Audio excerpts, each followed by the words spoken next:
Hi, in this video I will show you the best way to reset Google Chromecast Ultra 4K.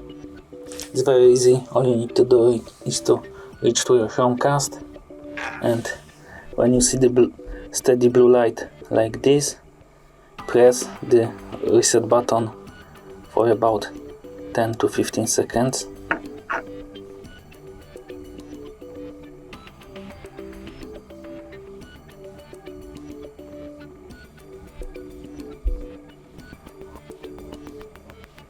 It will start to bring orange,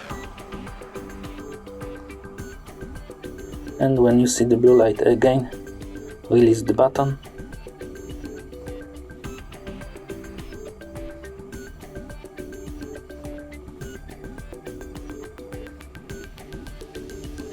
It will blink a few times, one more.